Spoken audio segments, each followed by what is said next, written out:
mes chers élèves et bon ramadan à vous et à votre famille. Aujourd'hui, on va faire la correction de l'examen d'essai numéro 1 que j'ai déjà donné le vendredi. Alors, on commence par la lecture du texte. C'est ma première journée de ramadan. À midi, en rentrant de l'école, je me sens fatiguée. Je suis pâle et j'ai soif et faim. Ma mère me conseille alors d'aller dormir un peu. À mon réveil, je sens une bonne odeur qui remplit toute la maison. Je cours vers la cuisine où ma sœur Nadia prépare un gâteau délicieux. J'attends avec impatience le coucher du soleil pour me régaler. Alors, je vais relire le texte une deuxième fois pour bien le comprendre.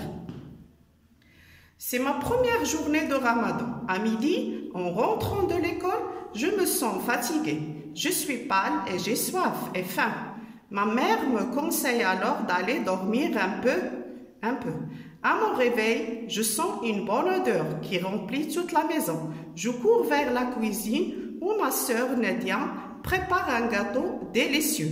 J'attends avec impatience le coucher de soleil pour me régaler. Alors j'espère, mes chers élèves, que vous avez bien lu ce texte 2 fois, 3 fois pour bien le comprendre. Alors on passe premièrement aux questions de compréhension. Quelle est la première question? Choisis le titre qui convient. Le repas de Ramadan, mon premier jour de Ramadan ou bien le jour de Ramadan. Alors, puisque ici l'auteur parle de son premier jour de Ramadan, le titre convenable c'est mon jour de Ramadan. La deuxième question, quel est le type de ce texte? Est-ce que c'est un texte informatif, narratif ou bien prescriptif? Alors, automatiquement, c'est un texte narratif. Pourquoi? Parce que ici, l'auteur raconte son histoire. Il narre.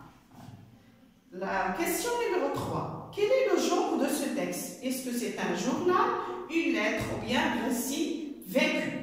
C'est un récit vécu parce qu'on raconte l'histoire que l'auteur, ici le petit enfant, a vécu.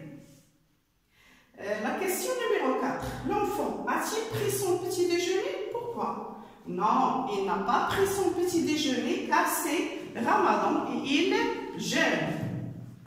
La question 5.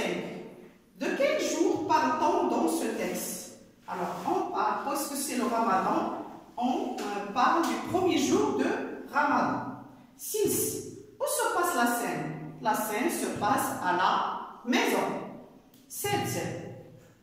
Que fait Nadia dans la cuisine? Alors, Nadia prépare un gâteau délicieux comme vous allez trouver dans le texte. 8. Que conseille la mère à son fils de faire?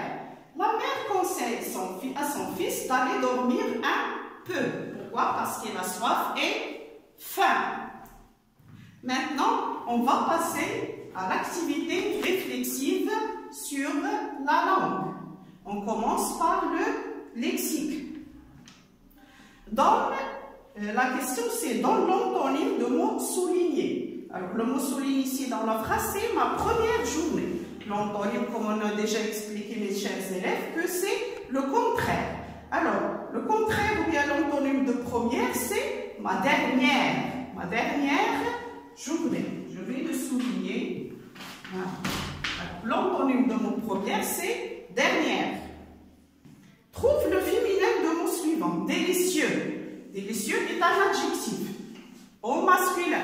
Féminin, on dit délicieuse. La question qui suit, c'est dans le nom du verbe suivant. Préparer. Alors, le nom qui vient du verbe préparer, c'est la préparation. Passons maintenant à la grammaire. Transformons en phrase interrogative de 2 façons. C'est ça la question. Alors, la phrase, c'est Nadia prépare un gâteau délicieux. C'est une phrase déclarative, comme vous savez, mes chers élèves. Mais nous, on va la transformer en phrase interrogative. Vous savez qu'on peut transformer une phrase interrogative en 3 façons. Alors, ici, on a donné 2 façons. Nadia prépare un gâteau délicieux. Alors, je laisse la phrase comme elle est, j'ajoute seulement point d'interrogation.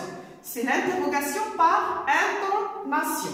La deuxième, c'est Nadia prépare-t-elle un gâteau délicieux? Alors ici, qu'est-ce que j'ai fait? J'ai fait l'inversion de sujet. Je garde le nom propre qui est Nadia et je fais inversion de sujet et verbe. D'accord? Un gâteau délicieux.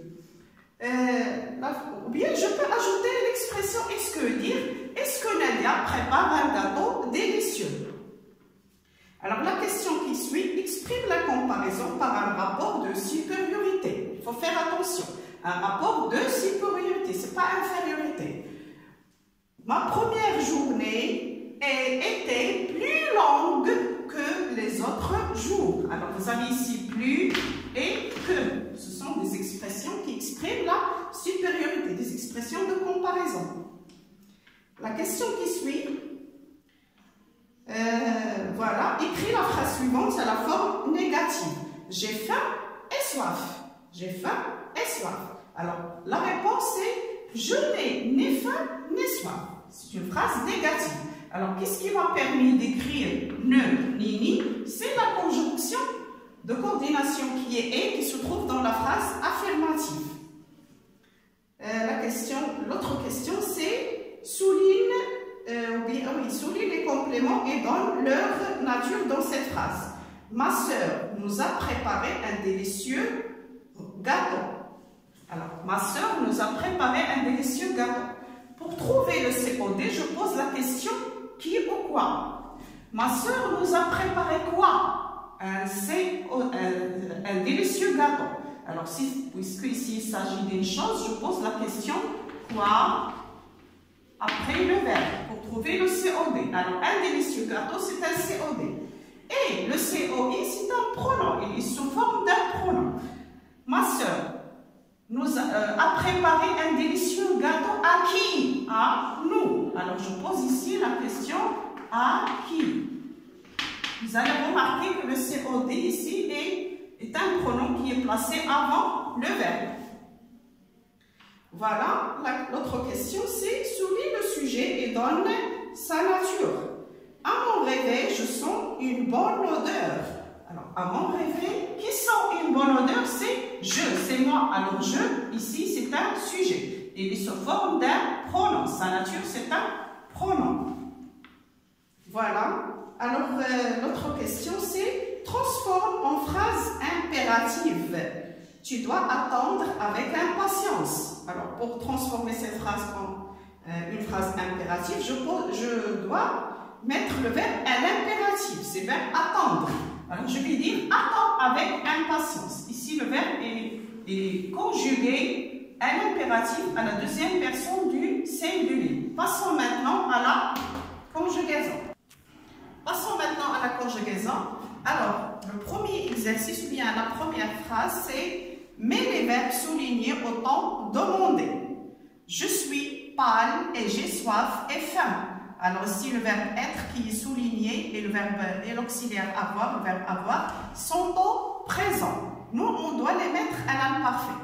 Alors, le verbe être qui est au présent suit devient j'étais, je suis, j'étais. Et j'ai devient j'avais. D'accord? C'est à l'imparfait.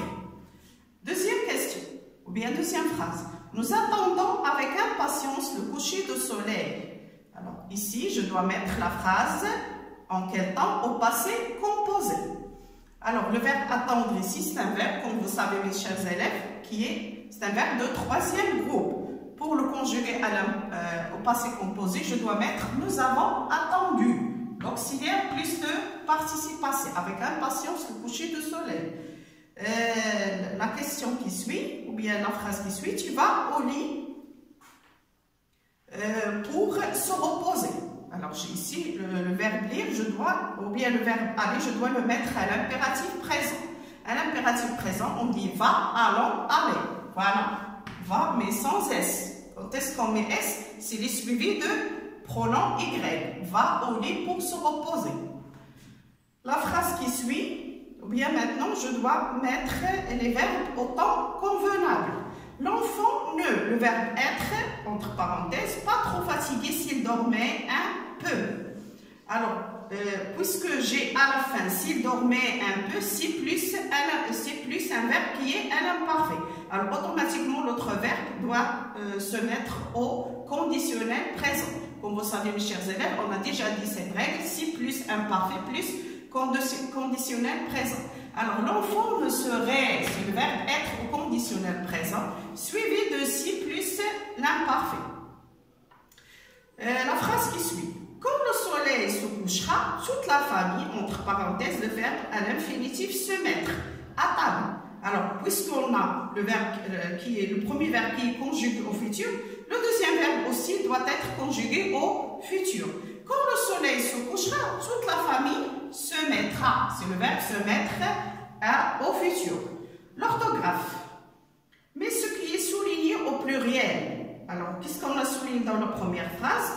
Un gâteau délicieux. Ma sœur prépare un gâteau délicieux. Au pluriel, on dit ma sœur prépare des gâteaux avec X, délicieux avec X. Gâteau au pluriel prend X, mais délicieux qui est l'adjectif prend X, soit au singulier ou bien au pluriel. Oui, maintenant complète par peu ou peu. Le premier peu qui est P-E-U, c'est un adverbe de quantité. D'accord? On dit peu pour quelque chose qui n'a pas de grande quantité et beaucoup le contraire. Voilà. Et peu avec P-E-U-T, c'est le verbe pouvoir au présent à la troisième personne du singulier. Peu avec P-U-X, c'est le verbe pouvoir aussi au présent à la première personne et la deuxième personne du singulier. Ici, l'enfant ne peut, avec T, pas dormir car il a un peu, adverbe de quantité, fatigué. Et la dernière phrase dans l'orthographe, c'est complète par ce ou bien ce.